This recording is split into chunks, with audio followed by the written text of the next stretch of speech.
And so without further ado, we welcome Thom Blair back to the podium. Thank you for being here. Well, I too thank you for appearing yet again. This is we have 5 Wednesday nights, I think, and this is the 3rd one. We've been working, if you haven't been here before, we've been working on parables, not all of them, obviously, but just a few of them. And I'm trying to pick ones that are familiar to us all, on the theory that, you know, that sometimes there are things in the parables that, you know, we never really suspected were there. Before we begin tonight, though, I want to say just a word about parables in general and a way to think about them. I'll tell you a story. Is this still working? No. Okay. You can hear me? Yeah. Good. It's a story. It's not a particularly profound story, but it makes a point that I'd like to make, and I hope it'll be helpful to you. It's been a long time ago since I was in seminary now. I mean, pretty nearly 50 years. And like most seminarians back in those days, I was broke most of the time. And always trying to figure out how to make a little bit of extra money. And, you know, so I babysat, and then sometimes I would, had a job cleaning floors in the school, but the best job I had was being an usher at the DAR Hall down in Washington, D.C., the Daughters of the American Revolution. It was a great job because you make about $6 a night for doing almost nothing except showing people to their seats. And then if the program was really good, you could stay and watch it for free. And most of the time I went home, but there was one occasion I forgot everything else about the DAR and what was there except for what happened on one night. It was a very small thing, but it made a big impression on me. And it ran like this. There was an orchestra playing. I have no idea what the piece was. And for whatever reason, I decided to stay around. So I was kind of leaning against the wall up in the balcony, listening to the music and watching all the goings on. And suddenly I noticed that there was this flashing coming my way from the orchestra. And I looked down and I saw that there was a lady playing the violin on the first line there. And there was this flashing light coming from her hand. And I thought, God, and I realized, obviously, she had a ring on her hand, and I assume it was a diamond or some such gem in her on her ring. But the effect of it is that as she moved her hands, you know, to play the violin, the most amazing flashes of light were sent just by the strange coincidence of the way the light was, you know, the stage lights were hitting her, and I was just in exactly the right place, so I saw all the colors of the spectrum, just boom, boom, boom, boom, boom, one after another. It was better than the music, and to this day I keep remembering that and thinking about, well, I guess I could say what that meant. And I've been thinking about it for a long time now in relation to parables, believe it or not just for here, but in general, or the biblical story in general. And my theory about that is that you know, when we're looking at parables, when you're trying to figure them out, when you figure out what it means to you, what the truth of it is for you, what the message of it is for you, that just as I could see, you know, all these different lights, different colors coming my way from this woman's ring. The ring didn't change. And so also the parables don't change, but, you know, depending on where we are in our life, what our life has been like, and what we bring to the story, we can all find different truths, different messages, different helpful visions of things coming our way from these stories. Although, you know, so that in a certain fashion, for all of us here, the stories, the parables, you know, each of us can, if we pay, you know, give the stories our attention and kind of open our hearts to the stories, you know, in good faith and with good intention, that we can all find something in these stories that can be really, really helpful to us.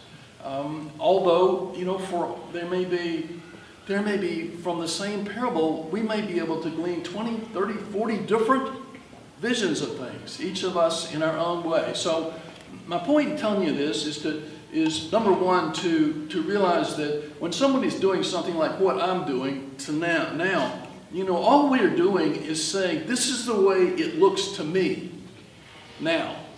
Probably 20 years ago, it would have looked differently, did look differently. And perhaps if I make it another 20 years, it'll look, different 20 years from now. So, but that what's true for me is true for all of us, that we all together as a community, we can bring to these stories our hearts and our minds and our good intentions, and we can carry away from them, just a treasure house full of truths that can, not just abstract truths that don't mean very much, but truths which can shape and form our life and help us see how, we are intended to live. So, with that in mind, I've been working, as Bob said, we worked on 2 parables up to this point. We worked on the first one was Lazarus and the rich man. And my point there was, my major point there that I wanted to try to hold up for you was that, the way in which we treat our neighbors, the way in which we treat one another is a matter of huge consequence, not just for this life that we are now making our way through in this mortal sphere. But the principle of that parable is that, that our life goes on way beyond what we might imagine. That dying is something that we all live through, and that we all, whether we wish to or not, we wind up on a far shore. And the way in which we have treated our neighbors, and the way in which we have treated the souls with whom we share this life, is a matter of really critical importance. One thing about this story is that there's such a thing as only getting so many warnings in life. And one of the things that's occurred to me in relation to this is that it's never going to get any clearer than this particular story that we were working on before, the Lazarus and the rich man. It's all there. It's just a matter of whether we are willing to absorb it and take it to heart. Then we talked a little bit about the famous story of the Good Samaritan. And I was trying to show in some way that that great chasm that existed between the rich man and Lazarus in the first parable, that chasm which is the outward and visible sign of the rich man's cold indifference at best, is his hostility at worst to Lazarus, that same chasm appears yet again in the story of the Good Samaritan. The guys, the priest and the Levite are walking down the road.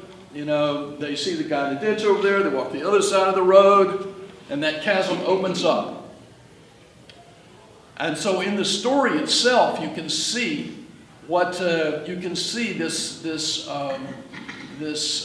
coldness of heart rising up in these fellows as they pass by. But the story itself was told to a scribe, and my thought there is that Jesus was speaking to the scribe because if you could think about it this way, the priest and the Levite learned from the scribe, a real life scribe, so to speak, that was what they were supposed to do. To be a priest, to be a Levite, meant that you kept yourself clean, ritually pure, and you did not allow yourself to have contact of any sort or shape or kind with someone or something that was ritually unclean. So the purpose of the story of the Good Samaritan parable, you might think of it this way: just as a surgeon uses a scalpel to cut out a tumor to try to save somebody's bodily life, Jesus is using this parable as a kind of surgical instrument in order to change, so to speak, the heart of the soul of this scribe who has asked him then, who is my neighbor? And at the end of that parable, after the parable is done, Jesus turns to him and says, who in this story was the neighbor? And of course, what Jesus is trying to do is to get this guy to say Samaritan and neighbor in the same breath. And he can't do it, which is an ominous sign. My point there again is that, if you pay attention to the parables of Jesus carefully, and as I say, attend to them as if they really mattered, as if they were essentially relevant to your life, that they were not, that the parables are not, designed for, diverting Sunday school lessons. That they are intended to show us what the structure of reality really is, and what the consequences are of playing fast and loose with the structure of reality. We all know that gravity is serious business. You mess with gravity and you make a mistake and you're out of this world. Likewise, at least in my understanding of things, that one of the realities of Jesus' vision of things is that he perceived, I believe, he was a kind of seer who could see into the structure, the so to speak, moral, spiritual structure of this physical world that we all live in, and that the laws that govern that part of reality are every bit as strong and every bit as invincible and every bit as formidable as the laws that govern our own physical world, the world that we're all familiar with, the world that we're sitting in right now, and the law that's keeping you in that chair instead of floating up there by the ceiling. So, having said that, I want to try to continue tonight along that same path. There are a lot of paths to take, as I tried to say at the very beginning. There's a lot of ways to skin a cat. There's a lot of ways to work with the parables. But my idea is to pick one theme and try to kind of work it through to the end. So I want this time to work on a short parable that's embedded in a larger story. The parable of the Good Samaritan, you remember, was embedded in a story about a conversation that Jesus was having with that scribe I was talking about a minute ago. And this particular one we're going to work on tonight is also kind of a sandwich story like that. Jesus is having a kind of a conversation with this person that we'll talk about in a moment, and then a parable appears in the middle of the story of that conversation. This is a very difficult story. It's a story, it's difficult to deal with because it has so many different levels. And it's really hard, or at least it's hard for me to figure out where to kind of focus our attention. Like many of the parables, there are so many levels and so many different ways you could go that sometimes it's difficult to know which is the best way to go. But nevertheless, this parable is about a dinner party. Or the story is about a dinner party, and the parable takes place in the context of a dinner party. And the dinner party is given by a man who is named here in Luke's Gospel as Simon the Pharisee. And included in the story, of course, is Jesus, and then an unnamed woman who appears at the dinner party. Jesus is invited to the dinner party and appears as an invited guest. This woman appears at the dinner party uninvited, and much to the shock and chagrin of the host, who is Simon the Pharisee. For those of you that are interested in sort of textual issues, the story of a woman appearing with Jesus with an alabaster jar of ointment appears in all four Gospels. In Matthew and Luke, this event takes place not at the home of Simon the Pharisee, but at the home of Simon the leper. And in all three Gospels, the Synoptic Gospels, the woman is nameless. In John's Gospel, the same kind of story appears, but the woman is given the name of Mary. In any event, what I want to do is read this story to you, but say a few things to kind of help you hang on as we go through. I don't know how much as people like us who are working on the New Testament. One of the great mysteries is who the Pharisees really were and what the Pharisees really thought. I think probably we know a lot less about the Pharisees than we think we do. But some things are fairly simple and fairly clear. The host of the dinner party that I'm going to read you about is named Simon, and he is a Pharisee. And a Pharisee was in Jesus' time a lay person, and the Pharisaic party was a religious party, sort of like the Republicans and Democrats. It's not a religious. Each of those are not religious parties, but they are voluntary parties that people join because it suits their vision of the world and promotes their agenda and so forth. So within Jesus' lifetime, there were a number of parties that you could possibly become attached to.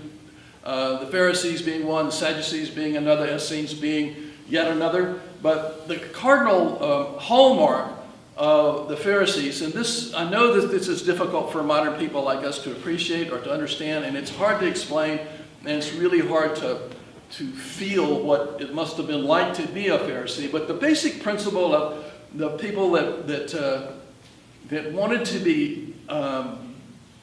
to join the Pharisaic party, to be counted as Pharisees, the basic principle for them is that they wanted to live a form of life which was governed by the same laws of ritual purity and ritual cleanliness that applied to the life, that applied to the life of people who were actually priests in the temple.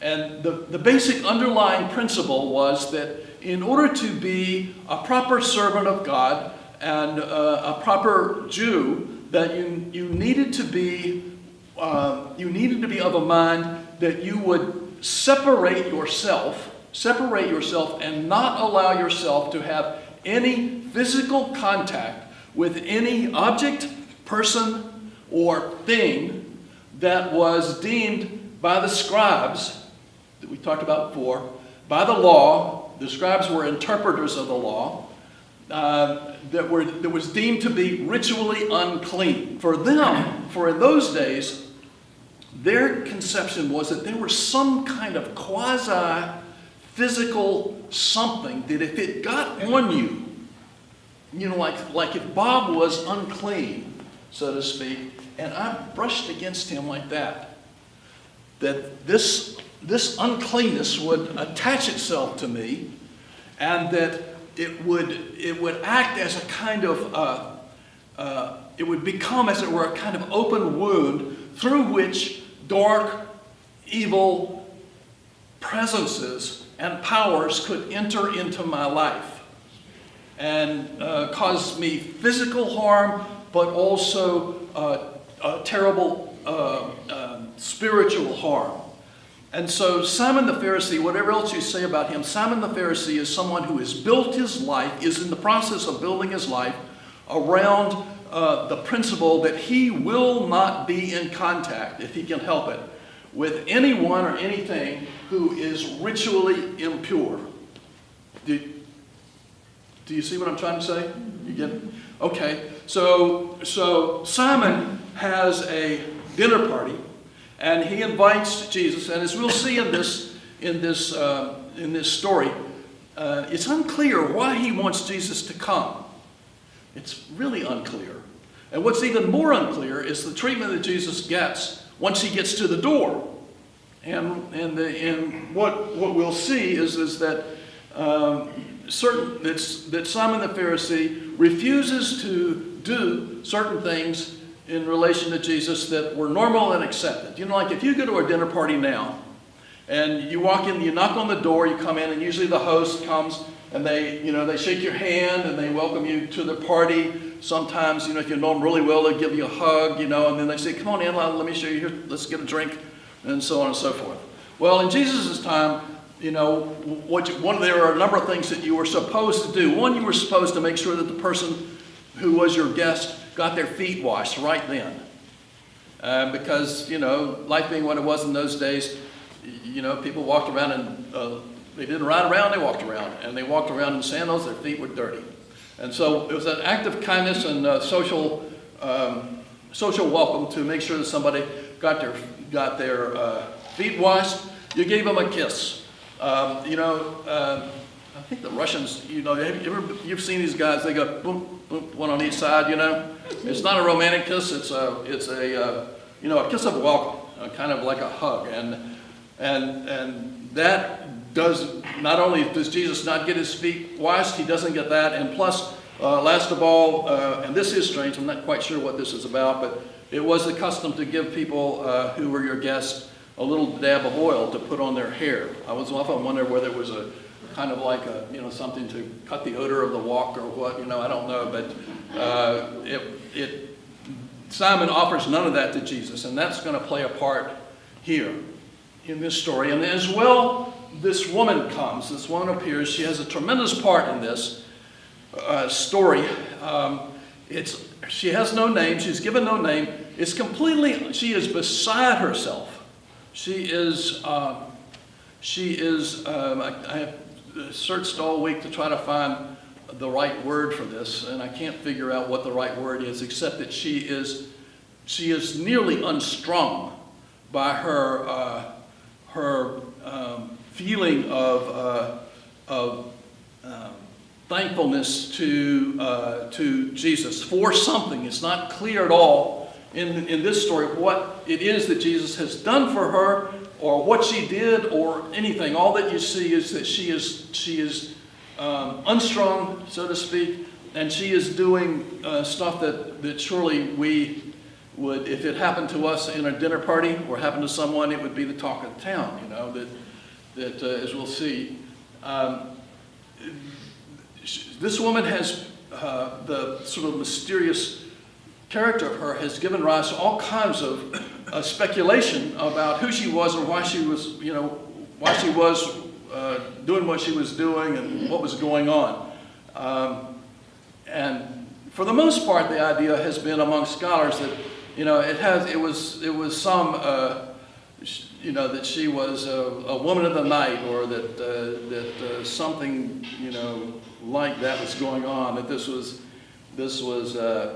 somehow she was a shady person. But there's no indication of that at all in this story. You can let your imagination run wherever you want to. My only thought about it is that whatever it was that happened between her and Jesus, it was not something that was trivial. My own thought about it is it has no basis other than I prefer it, and that is that in John's Gospel there is a remarkable story that does not. That is it's one of the very few places in any of the Gospels where you will see, if you read it, you'll see that it's marked off in the text. And if you read the footnotes, you'll find that this particular story they really don't know where it should properly be fixed. Some old sources, old texts put it at one point in the Gospel of John, another point. Some of them put it in Luke altogether. It's the story of the woman who's caught in adultery. Everybody knows that story. And whatever else you can say about that, in that story, Jesus saves this woman's life. And we can talk about all that, a lot, but there's no point in that now. My own thought is that he must have, he had done something that would be equivalent to saving this woman's life, or otherwise she would not be nearly as rung up as she is. And last of all, when we're reading this story, I want to ask you to think again about this business of hardness of heart.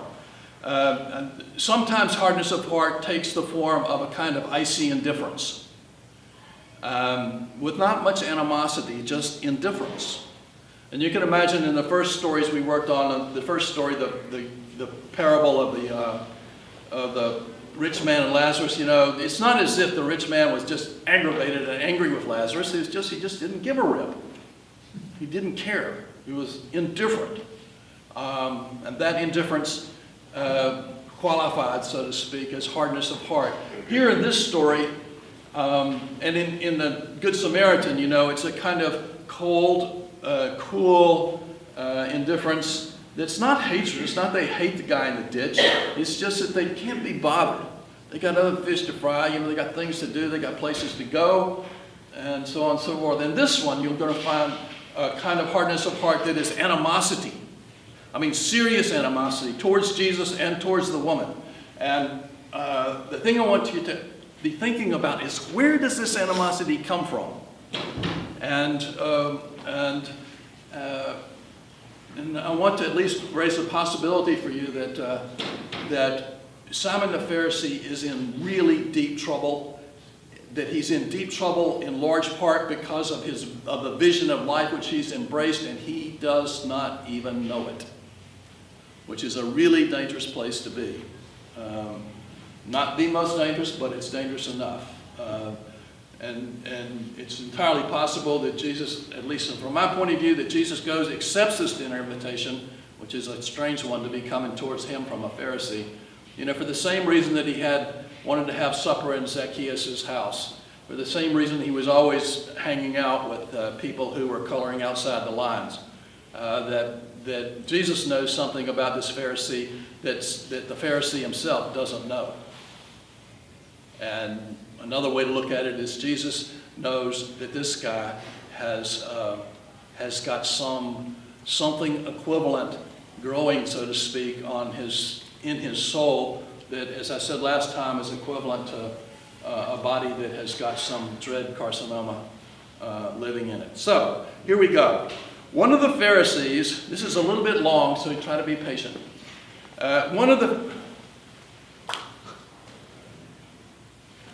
Wow. I had this weird watch on, and that it doesn't really show the time unless you do this. And so if somebody who has a real watch would when I get to be about 5 minutes to 7, if somebody would give me this, I would really appreciate it, because I'm sworn to stop by 7. One of the Pharisees asked Jesus to eat with him, and here we wonder, why is this invitation coming? To eat with him, and he went into the Pharisee's house, and he took his place at the table. We talked last time about the table. It's not one of these. That when Jesus, it makes sense, it'll have to be this way because the rest of this won't make sense, that when if this were a house like Jesus, like Simon the Pharisee's house, there wouldn't be a table there. There'd be a rug, but the table would be very small and it would be close to the ground. And instead of sitting in chairs like we're all sitting now, we would all be sprawled out on the floor, like with our heads towards the middle of the room, on which there would be a stew and so on and so forth that people dipped their fingers in and ate out of, and their feet would be going out from the table like spokes of a bicycle. You see? So it's a kind of eating, reclining kind of thing. He went into the Pharisee's house and took his place at the table. And a woman in the city who was a sinner. Now, a sinner, there's lots of ways to be a sinner in this form of life here. And it doesn't, it simply means that whatever it is that this woman has done, it has rendered her unclean. And she appears in this house uninvited, and you want to imagine Simon the Pharisee, what is she doing here? It would be, I'm trying to think of what would be really repulsive to you if you gave a dinner party and someone appeared and you felt a kind of revulsion. Can't imagine really that happening, but perhaps. In any event, Simon the Pharisee has a kind of visceral aversion to this woman. He may not even know who she is, much about her, except he knows enough to know that she is, quote, a sinner. And a woman in the city, having learned that he, namely Jesus, was eating in the Pharisee's house, brought an alabaster jar of ointment. I'm sure you know what alabaster is. It's a kind of a soft mineral that was used in the ancient world, was easily carved, and it was often used as a container for perfume and toiletries and such not. She stood behind him, namely Jesus, at his feet, weeping, and began to bathe his feet with her tears and dry them with her hair. You see what I mean by saying she's, this, whatever has happened to this woman between her and Jesus has left her way out on the edge of things. Then she continued kissing his feet and anointing them with the ointment. Now when the Pharisee who had invited Jesus saw it, he said to himself, "If this man were a prophet, he would have known who and what kind of woman this is who is touching him, that she is a sinner." Do you hear the touching part? It's the touching that is, I guess you'd say, aggravating and frightening to Simon. And what he is thinking to himself, obviously he's thinking that people have been saying this guy's a prophet. Maybe that's why he invited him in the first place, to find out really whether he was or not.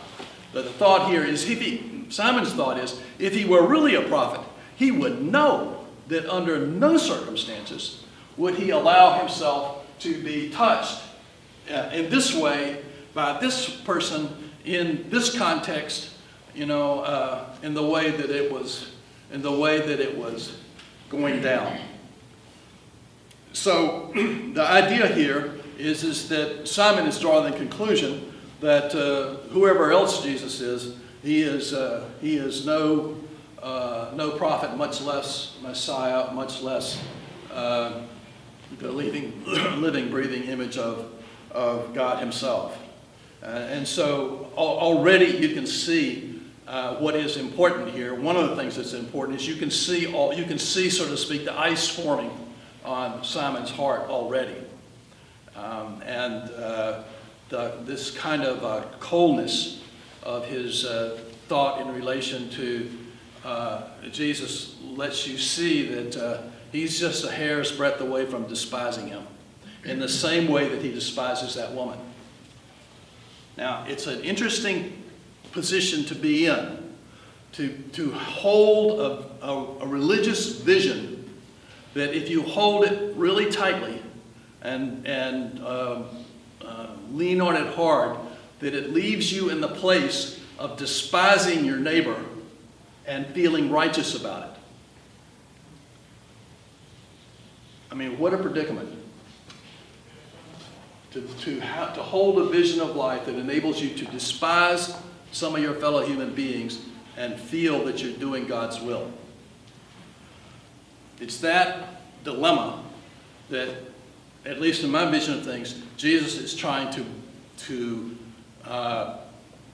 show Simon the way out of. But as we'll see, he won't. Jesus spoke up and said to him, "Simon, I have something to say to you." "Teacher," he replied, "speak." And here comes the parable. It's very short and uncomplicated. A certain creditor had two debtors. One owed 500 denarii and the other 50. One denarii, as you probably know already, is the worth of, in those days, a day's wages. So this is a huge, this guy, that whoever it is that owes 500, he's in a big hole, and 50 is no small hole. A certain creditor had two debtors, and when they could not pay, he canceled the debts for both of them. It doesn't matter whether it's 550, neither one of them have got to pay. "Now," Jesus said, "which of them will love him more?" And Simon answered, "I suppose the one for whom he canceled the greater debt." And they kind of feel that kind of grudging, "I suppose." It's a kind of backhanded response, as if I can't be bothered really to answer such a stupid question as that. And Jesus had said to him, you have judged rightly. And then this wonderful thing happens. It's the best part of this whole story. Then turning toward the woman, Jesus said to Simon, you see, he turns and he's looking at the woman, and he's talking to Simon as he's looking at the woman. And he said, do you see this woman? You know, there are some tribes in South Africa that when you first meet them, they say, I see you. And what that means is, I know who you are, and I'm here with you. So here, Jesus says to Simon, do you see this woman? And the answer is, no, he doesn't see this woman. He sees a kind of unclean object who has barged into his house and overturned a perfectly decent dinner party by her shenanigans and her very presence. And so that, so Jesus' question is, are you so blind that you can't even see that this is a person, this is a woman, this is one of your fellow human beings sharing this world, that she's in trouble or has been in trouble, and, the last thing that she needs from you or from me or from anybody else is this cold, religious spite that is coming out of toward her from Simon. And Jesus said, I entered your house and you gave me no water for my feet. Remember?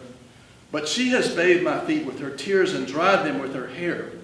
By the way, women in Jesus' time were forbidden to leave their house unless they were doubly veiled. The veil that goes this way and the veil that goes this way. They could not leave their house unless they were in the company of another male.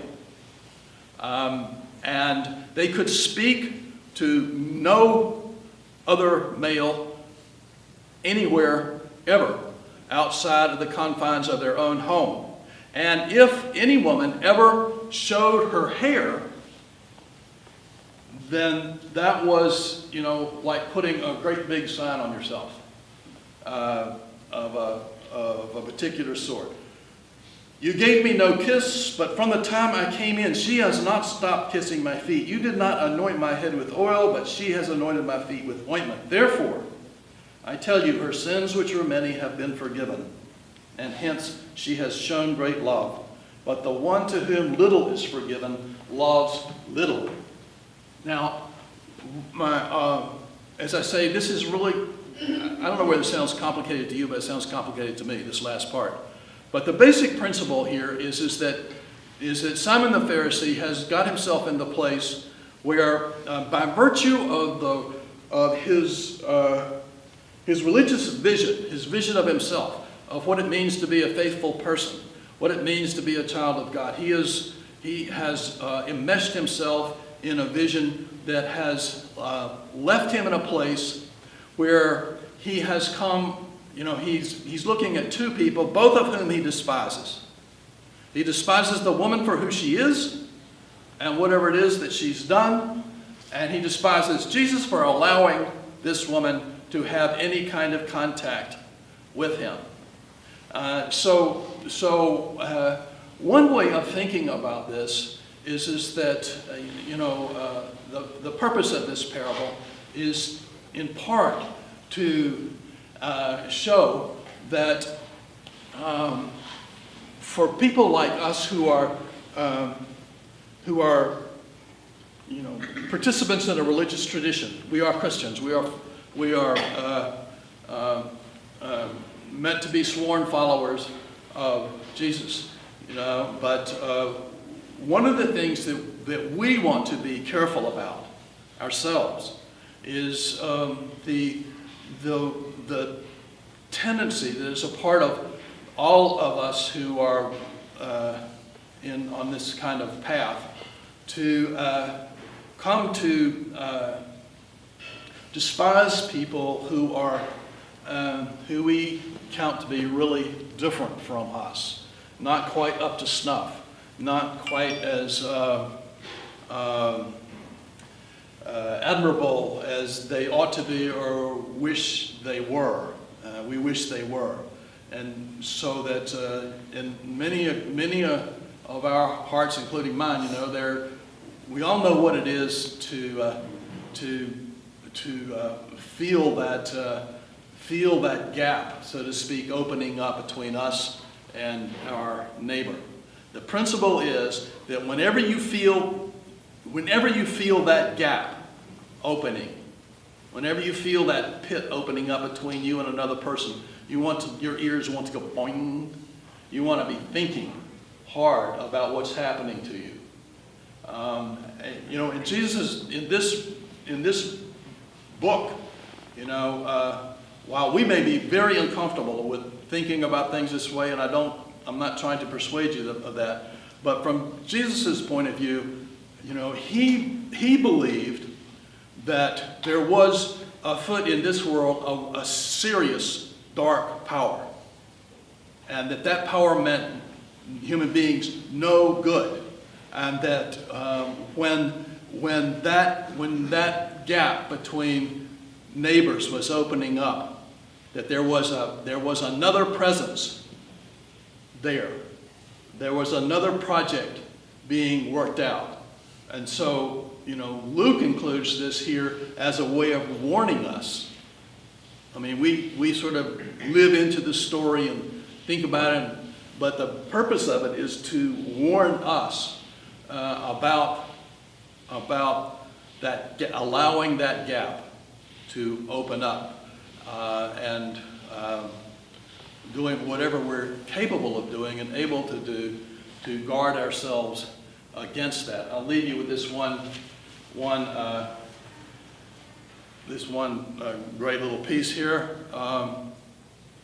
that comes one page ahead of this, and it sort of sums this up. And this is familiar to everybody, but I'm talking about in part the tendency to. Well, you'll see. This is the teaching. Do not judge, and you will not be judged. Do not condemn, and you will not be condemned. Forgive, and you will be forgiven. Give, and it will be given to you. A good measure, pressed down, shaken together, running over, will be put into your lap. For the measure you give will be the measure you get back. The principle here is that if you think of that gap if you think of that gap using a different image of a wall, this would be something we could talk about another time. Maybe we'll get a chance to talk about it. But if you thought about it, instead of the gap, if you think about it as, thank you. It must be 7 o'clock. If you think about Simon as instead of seeing a gap open up, if you think about Simon the Pharisee as kind of by his attitude building a wall between him and this Jesus and this woman, to kind of keep them over there and he here. Well, the principle is that if we build a wall to keep these people out, so to speak, to seal them off from ourselves, it is foolishness to think that the mercy of God can come through the same wall. You get it? Mm-hmm. You can't, like they always say, a good therapist will always tell you, if you try to seal off your anger, you're never going to experience your love. You can't seal things off. Piecemeal. And so here the deal is, as I've said before, the deal is we want to be, we want to pay attention to these stories, to realize who it was that tells them, and assume to have the humility to believe that he knows better than we do about a lot of things. And this is one of them. Okay? All right. Next time, I do remember what we're going to talk about next time. Next time we're going to talk about the prodigal son.